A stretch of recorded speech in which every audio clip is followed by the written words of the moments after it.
как у большинства людей, поездки.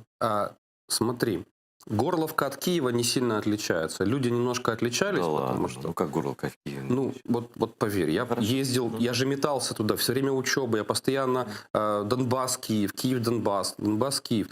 А когда приезжаешь в Крым, это немножко другая планета уже. Это вообще, ну то есть невозможно спутать вид в Крыму, даже если не на море, Это да. спутать с видом под этим.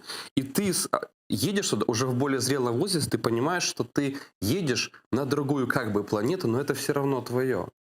И ты понимаешь, что ты живешь в очень, ну, в очень богатой стране на самом деле, где есть там медведи на севере Да. ходят по лесам, а на юге при всем при этом Медведь-гора вот эта вот, которая просто, ну, вот красивая. Хотя, ну, она должна меня оставлять была равнодушным, но меня не оставляла равнодушным. Ну, Крым это вообще идеальная киностудия.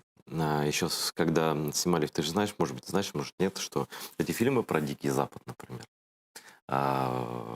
«Человек с бульвара Капуцинов», там, ну, где вот эти виды Угу. каньонов, да, прерии и каньоны, Все в они Крыму. снимались всех под Карасу-Базаром. Это сейчас называется Белогорск, это родина моей семьи, откуда ее депортировали когда. Вот, и там вот эти виды, там это Кая белая скала, вот это как Мгм. такая, как, не знаю, как корабль такая, да, отвесная. И там, но там в Крыму же не только все климаты есть, кроме тропиков и экваториального. Там же еще и виды разные. То есть от степи, да. То есть это Ну, когда едешь на машине, ты все это, ну, не Мгм. все это, часть этого проезжаешь. Это очень прикольно, кстати. Крымскую дорогу, кстати, я никогда не мог с ней спутать. Вот 12 часов там тулишь из Киева в Крым, Мгм. и вот дороги примерно один, то есть асфальт внизу, как бы небо наверху, логика, дорога нормальная. Дороги после, ну, после Джанкоя уже ты не спутаешь с дорогами на предыдущей части Украины. И это было, знаешь, Крым был для нас всех приключением. Это не просто поехать, это сейчас мы с тобой можем поехать в отпуск в Турцию, да, в принципе, съездить, посмотреть, а мозгами не уехать никуда. А приключение это когда у тебя и мозги вырвались из Киева, и ты там вот в этом приключении. Это было приключение. И именно этим он мне, а, вот как-то пытаюсь подобрать слово, знаешь, чертов писатель, да, а слово подобрать не могу. Я хочу сказать, что этим он был ценен, дорог очень. Это было для меня приключение.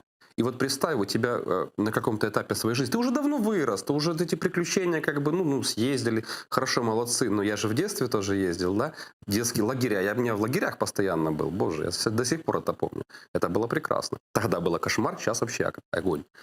И у тебя берут и забирают этот кусок. Не Крым сам по себе, а твой кусок детства, во, придумал. Когда деревья были большие. Они пришли, как, знаешь, как тут другого слова, чем фашисты нельзя сказать. Они пришли и тупо отняли мой кусок детства. У кого-то кусок детства, у кого-то кусок малой родины, у кого-то что. Но, знаешь, иногда, ну, часто достаточно люди это говорят, они говорят это от души, но мне, как крымскому татарину, это ухо режет, да. Вот Крым — это чебуреки, значит, там пахлава, там вот это все дела.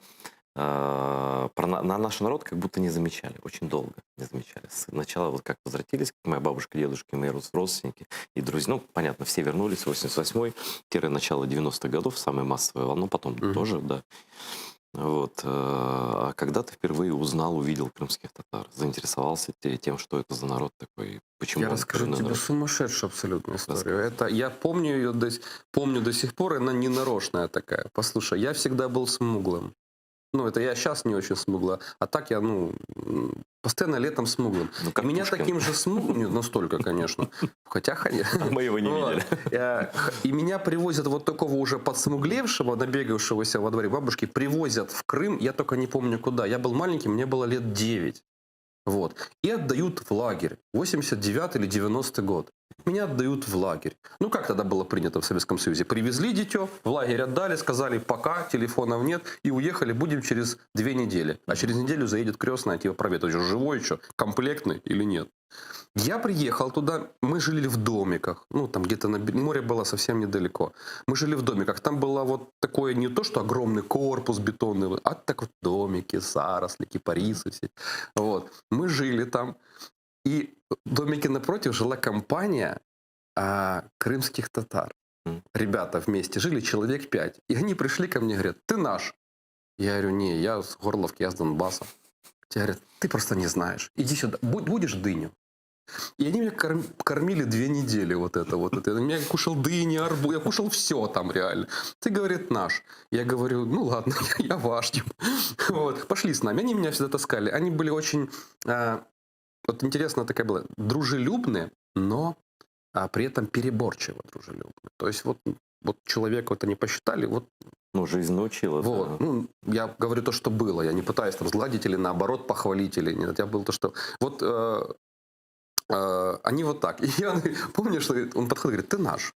Я говорю, нет, пошли. Они Будешь тебя бить? никак по-крымско-татарски не называли тебя, нет? А я не помню. Слушай, ну это мне уже 40. Ну, через правда похож, 4 если дня честно. буду. Ну, то есть, грубо говоря, понимаешь, вообще стереотип, что крымский татарин должен как-то выглядеть, он вообще такой странный, потому что у крымских татар 3 субэтноса и 2 расы в одной нации. Ты понимаешь, что, в принципе, 84% населения России считают, что крымский татарин, он до сих пор сейчас, в 2020 году, это бусурманин с вот такими вот глазами, с саблей и в такой шапке остроконечной, и обязательно мохнатая лошадь рядом. Ну так, на тебя похож, только на лошади. Только на лошади, да, и как бы такой. И усики такие, знаешь, как в каждом кино всегда такие есть усики такие. То фигня, что это казахи, ну ладно, как бы. И такие усики. Этот татарин, он, значит, эй-эй-эй, щик-щик-щик, а потом пришли русские богатыри и всех спасли. И вот они в 2014 году пришли, вот, только оказались не богатыри, не спасали. И, собственно Русские говоря... упыри.